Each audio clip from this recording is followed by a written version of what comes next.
So, my name is IRKO. I have been a audio nut for about 20 years now.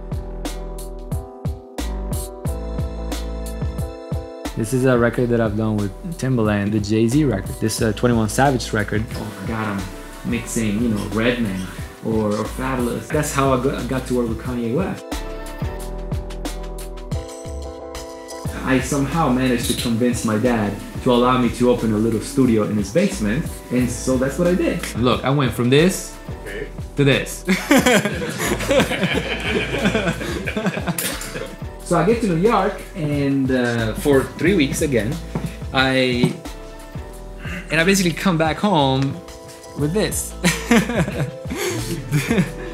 I use the 1176 on basically all of my vocals. All of my rap vocals, that's for sure, like 100% of them. Attack really fast. The idea here is to get rid of all the transients or all the those fast vocal things. And there's no compressor, well, unless we're talking about digital stuff, of course, that does this better than the good 1176. We need to release the limiting or the compressing as quick as possible so that we have the most intelligibility that we can get out of vocals. In terms of the ratio, I go 12:1. That's usually the way I do it. And the vocal sounds like the guy's like right on your nose, right? No effects whatsoever, everything super dry. And that's kind of like a typical thing for East Coast 90s to early 2000 hip-hop stuff. And also another thing that I suggest is not even to look at the meters that much.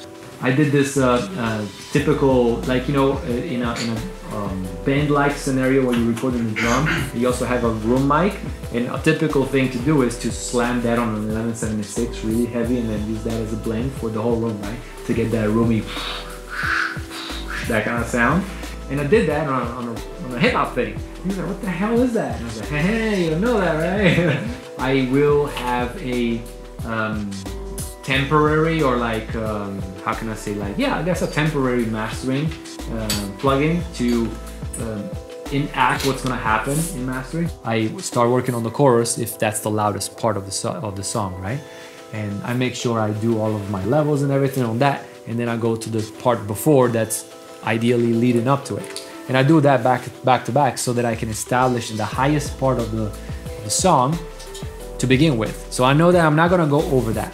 By the time I'm done with intro, verse, and chorus, ideally the energy development will be intro, verse, and chorus. I have the 3 steps up. I try to stay on top of whatever the trends are.